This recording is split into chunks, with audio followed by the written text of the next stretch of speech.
Então, muito bom dia a todos. É bom também ver que a sala hoje não está completamente vazia. Temos um grande grupo de louvor e também temos aqui mais algumas pessoas que se juntaram a nós. Então, há uns 3 meses atrás, talvez 4 meses já, eu estive aqui pela primeira vez e na altura eu partilhei sobre uma história muito conhecida, que foi a história de Jonas.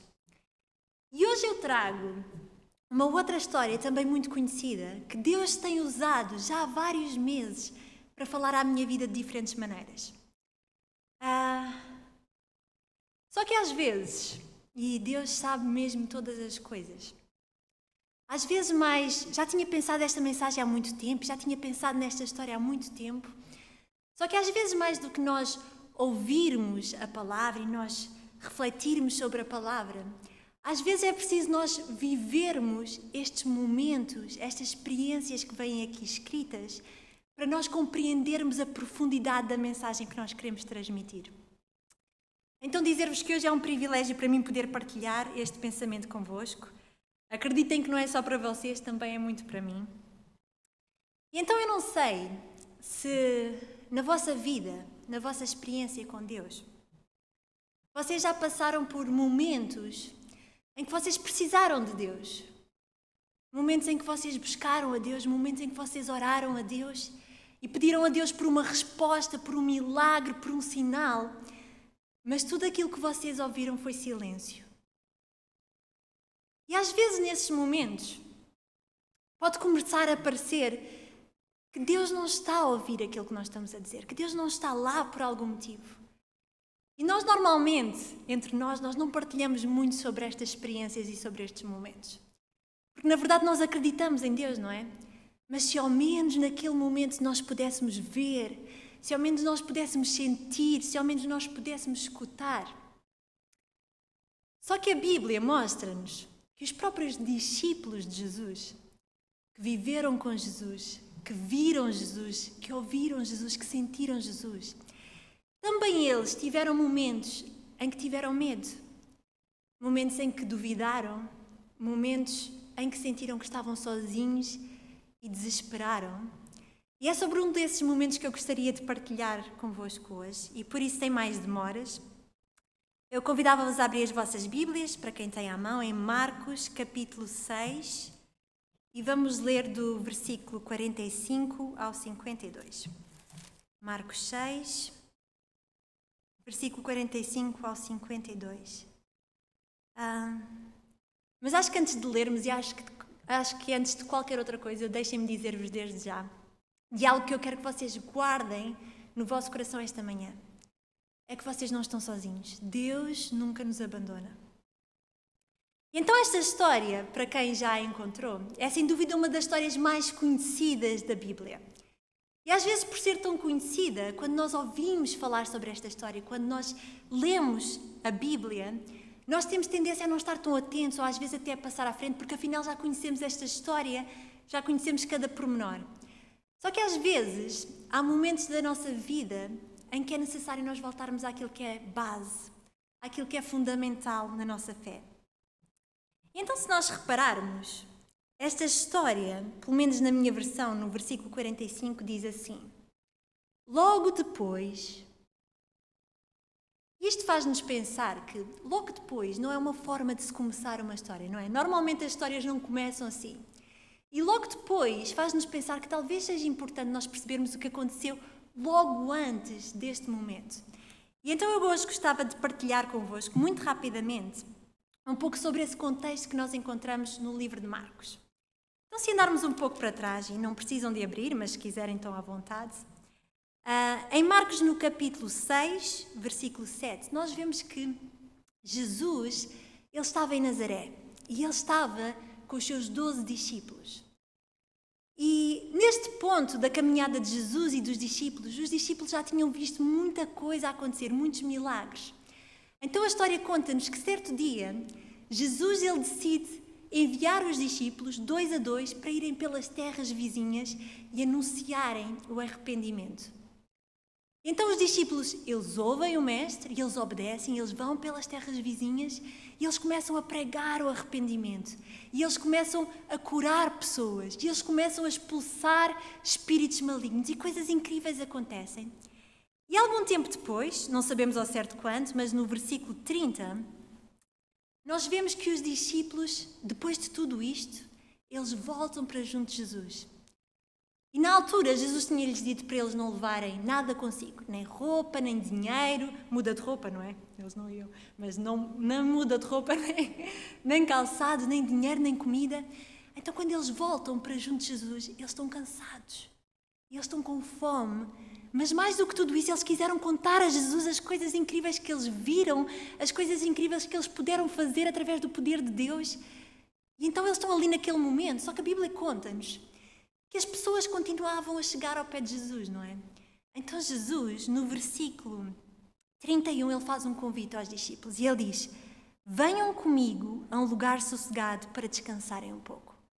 Então Jesus e os discípulos, eles entram no barco e eles vão a caminho deste lugar deserto, deste lugar sossegado. Só que quando eles chegam a essa outra margem, eles encontram uma multidão de pessoas. Tudo aquilo que os discípulos precisavam era descansar, mas eles encontram uma multidão de pessoas. E aqui a Bíblia diz-nos que Jesus, ele encheu-se de compaixão. E ele quis ensinar as pessoas. E é aqui que ocorre o milagre da multiplicação dos pães e dos peixes. Pelos discípulos, era tarde, as pessoas estavam na altura deles irem para casa, só que Jesus tinha algo de incrível, de sobrenatural para mostrar às pessoas, mas também aos discípulos.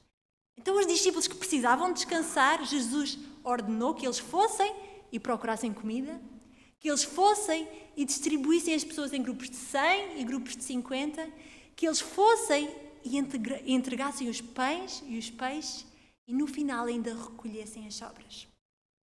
E é aqui que chegamos então à passagem de hoje que eu vou ler. Logo depois, Jesus mandou os discípulos entrar no barco e disse-lhes que fossem adiante em direção à margem de Betsaida, enquanto ele se despedia da multidão. Depois de se despedir do povo, subiu ao monte para orar.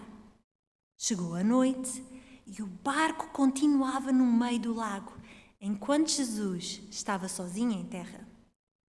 De madrugada, reparou que os discípulos remavam com dificuldade porque o vento lhes era contrário. Foi ter com eles, caminhando por cima da água, e quis passar-lhes adiante. Quando eles viram Jesus caminhar sobre o lago, começaram a gritar com medo, julgando que era um fantasma. Todos eles o viram e se assustaram, mas Jesus disse logo: coragem, sou eu, não tenham medo. Depois, subiu para junto deles na embarcação e o vento parou. Os discípulos ficaram maravilhados. É que não tinham compreendido o milagre dos pães, pois os seus corações estavam endurecidos. Então, algo extraordinário tinha acabado de acontecer. O milagre dos pães e dos peixes. Mas já era tarde, os discípulos estavam cansados, então Jesus, ele diz aos discípulos: olha, vão à frente, vão adiante, entrem no barco e vão até a outra margem, em direção a Betsaida. Então aí a história conta-nos que os discípulos ouvem, os discípulos entram no barco e enquanto isso acontece, Jesus ele despede-se da multidão e ele sobe ao monte para orar. E quando já era de noite, e algumas outras versões dizem que o barco já estava no meio do lago, talvez já tivesse andado uns 4 ou uns 5 quilómetros, já estava bem longe da margem, eis que um vento forte começa a soprar. E as ondas cada vez maiores começam a bater no barco. E no versículo 48 nós vemos que os discípulos, e muitos deles eram pescadores, eles começam a remar com muita dificuldade. E agora vamos parar aqui um pouco para pensar em algo que eu achei incrível. É que não muito tempo antes desta passagem, algo muito semelhante tinha acontecido na vida dos discípulos. E eu acho tão incrível que realmente isto aconteceu antes. Nós podemos ver isto, estamos agora em Marcos 6, em Marcos 4 podemos ler sobre isso. Então, houve uma altura, pouco tempo antes disto, em que os discípulos e Jesus, eles entraram no barco e eles caminharam em direção à outra margem e o vento começou a soprar e as ondas eram tão grandes que a Bíblia diz que entravam no barco e os discípulos, eles tiveram muito medo e eles acharam que eles iam morrer. Só que Jesus estava no barco. E Jesus levanta-se e Jesus fala e através da sua voz e da sua autoridade ele acalma a tempestade. Então eu imagino, voltando à história de hoje, que quando os discípulos eles estão a remar com muita dificuldade, talvez alguns deles se tivessem lembrado desta outra tempestade que tinham passado há não muito tempo atrás. Só que desta vez Jesus não estava no barco. Eles estavam sozinhos. Então às vezes, na nossa vida, nós também passamos por momentos assim, não é? Momentos difíceis e momentos de tempestade. E às vezes mesmo para nós que também somos discípulos de Jesus, às vezes parece que estamos sozinhos, que nós oramos e não ouvimos uma resposta, que nós pedimos um sinal, mas não conseguimos ver.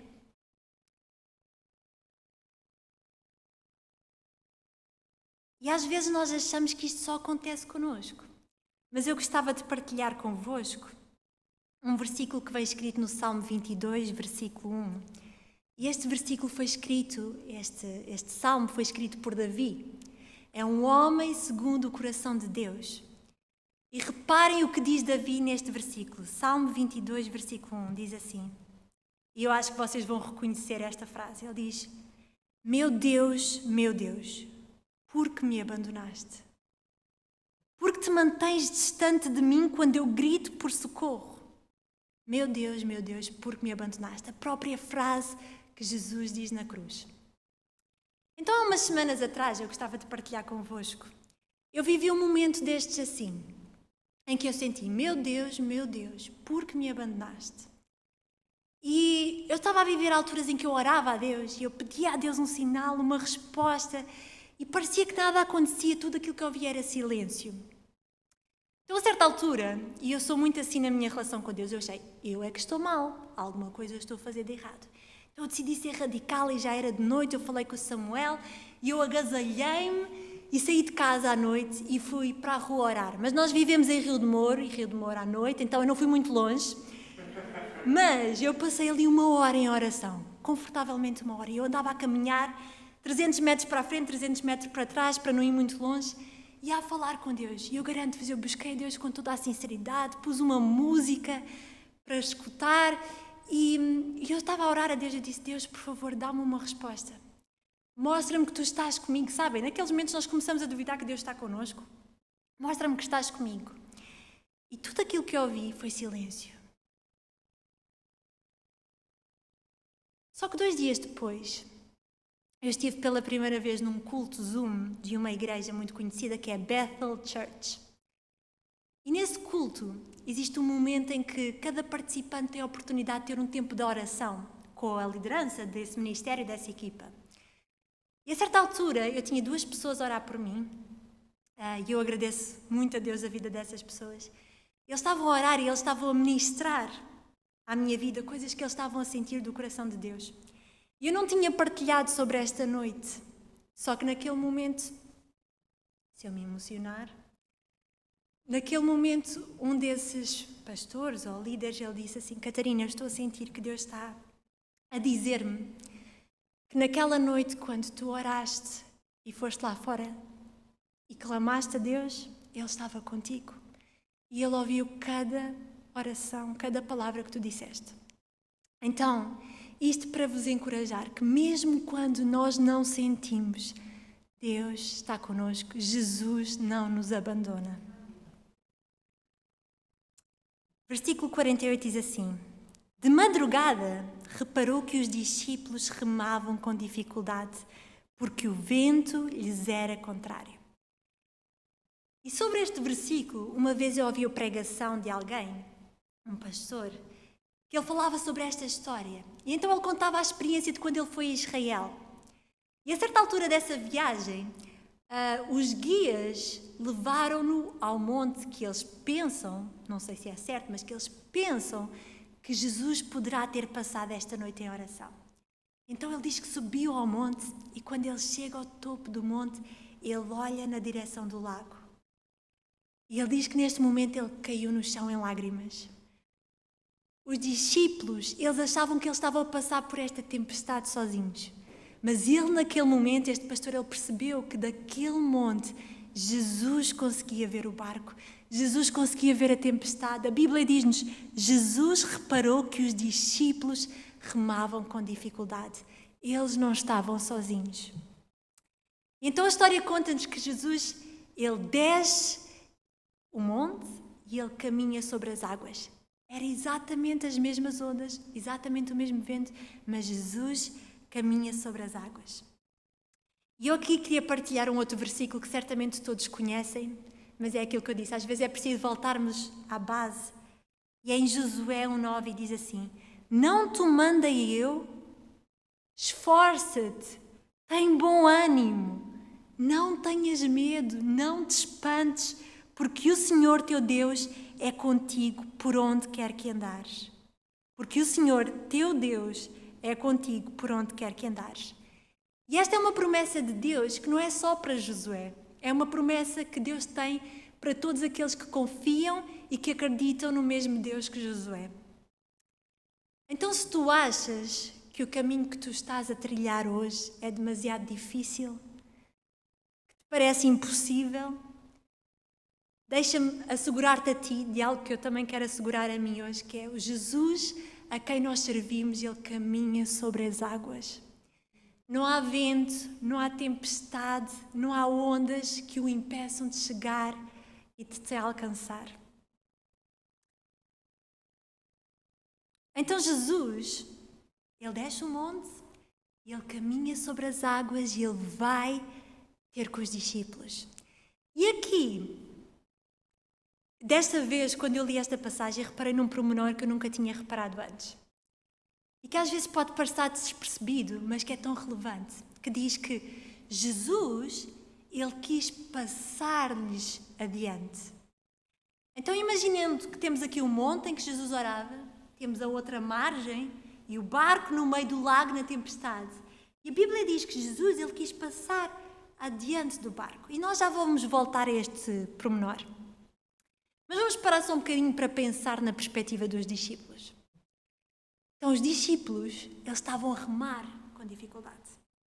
E como se isso por si só não fosse suficientemente assustador, a certa altura de madrugada, com aquela luz que não dá para perceber bem o que é que está a acontecer, eles veem um vulto a caminhar na direção deles. Cada vez mais perto. E eu não sei se vocês se conseguem pôr nesta situação. Eu acho que às vezes nós não nos pomos nesta situação. Mas eu consigo me pôr perfeitamente e eu vou explicar porquê. Porque eu e o Samuel, agora desde há um ano atrás, trabalhamos em casa em conjunto. E então às vezes acontece que o Samuel vem ter comigo, só que eu não estou à espera, eu não consigo ouvi-lo. E quando o Samuel aparece à minha frente, o meu coração dispara. E eu garanto-vos que não é de amor, dispara. E eu grito e depois normalmente o Samuel assusta-se com o meu grito. E isto acontece várias vezes. Eu sou a pessoa mais medricas. É um facto. Então, eu consigo pôr-me perfeitamente no papel dos discípulos. Eu sei como é que eu estaria. É um desespero, pânico naquele momento, o medo. Ou eles iam morrer pela tempestade ou por aquilo que eles estavam a ver. Eu imagino o desespero. Só que é neste momento, num momento de maior desespero, não é? Eles já estavam assustados, agora ainda mais. A Bíblia diz-nos que todos eles viram aquela imagem. Eles não perceberam que era Jesus, eles pensaram que era um fantasma. E não eram 12 meninas no barco a gritar, eram 12 homens a gritar, apavorados. Mas é neste momento, no momento de maior desespero, que eles ouvem: coragem, sou eu, não tenham medo. E é aqui que eu gostava de voltar àquele pormenor que eu vos falei há pouco. Então a Bíblia diz-nos que Jesus quis passar adiante do barco. E sabem porquê que isto é tão importante? Ou, a meu ver, é tão importante? Porque se Jesus não tivesse passado, porque o vento era contrário, não é? Os discípulos queriam ir para esta mágica, como o vento era contrário, Fisicamente, Jesus, estando longe, bem que podia gritar, e os discípulos dificilmente iam ouvi-lo. Mas Jesus quis passar adiante. E quando Jesus fala, o vento que vai a favor ajuda a que os discípulos ouçam a voz do Mestre. E isto fez-me perceber de algo tão precioso que é: às vezes é nos momentos de maior dificuldade, quando o vento sopra na direção contrária, que nós conseguimos mais facilmente ouvir a voz de Deus, sentir a presença de Deus. E talvez por isso, Paulo escreva em 2 Coríntios 12:10, não precisam de abrir: por isso eu sinto prazer nas fraquezas, nas injúrias, nas necessidades, nas perseguições, nas angústias, porque quando eu estou fraco, então eu sou forte. Não diz quando eu sou fraco, não é? Diz quando eu estou fraco, então eu sou forte.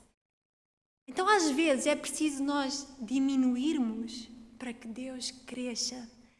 Às vezes é preciso nós perdermos o controle do nosso barco, que nos dá segurança, para que Jesus possa assumir o comando. Amém? Versículo 51 diz assim: depois subiu para junto deles na embarcação e o vento parou. E aqui eu quero dizer-vos algo esta manhã, que é bíblico. Quando Jesus entra no barco, quando Jesus fala, quando Jesus toca, e nós temos tantas provas disso aqui na Bíblia, não há tempestade que possa prevalecer. Noutras histórias foi necessário Jesus tocar, Jesus falar, mas nesta história a simples presença de Jesus foi suficiente. E eu queria terminar este pensamento saindo de Marcos e indo para Mateus. Noutros evangelhos é ligeiramente diferente, mas em Mateus, no último capítulo, no último momento em que Jesus está com os seus discípulos, ele termina dizendo algo que eu quero assegurar-vos também, é também para vocês e para mim esta manhã. Então Jesus diz, ele diz, vão por todo o mundo e preguem o Evangelho e batizem, mas ele termina dizendo, e saibam que eu estarei convosco todos os dias até ao fim dos tempos. Eu vou repetir. E saibam que estarei convosco todos os dias até ao fim dos tempos. Então não é só em alguns dias, não é só nos bons dias, não é só quando nós sentimos. Que ensinamento isto foi para a minha vida. Jesus está connosco todos os dias até ao final dos tempos. Agora, as tempestades vão surgir. Jesus nunca nos prometeu que a nossa vida ia ser um lago tranquilo. Pelo contrário, Jesus disse que na nossa vida nós vamos ter aflições, vamos ter tempestades, elas vão surgir. Só que às vezes essas tempestades servem também para o poder de Deus revelar, é certo, mas às vezes servem para nós aprendermos alguma coisa com essa tempestade. Reparem, a Bíblia diz que os discípulos ficaram maravilhados, é que eles não tinham compreendido o milagre dos pães e dos peixes. E noutras versões paralelas diz que quando Jesus entrou e a tempestade parou, então, eu quero ler as palavras certas, os que estavam na embarcação inclinaram-se diante de Jesus e exclamaram, tu és verdadeiramente o Filho de Deus. Então às vezes as tempestades servem para que nós crescermos na fé, para nós aprendermos alguma coisa. Então quando elas surgirem, e mesmo para terminar, porque elas vão surgir, nós possamos lembrar-nos de enfrentar as nossas tempestades, não com dúvidas e não com medo, porque a Bíblia diz-nos que Deus não nos deu um espírito de medo, mas com confiança, com ânimo, tenham um bom ânimo e com fé naquele que pode todas as coisas e que nos ama incondicionalmente. Amém?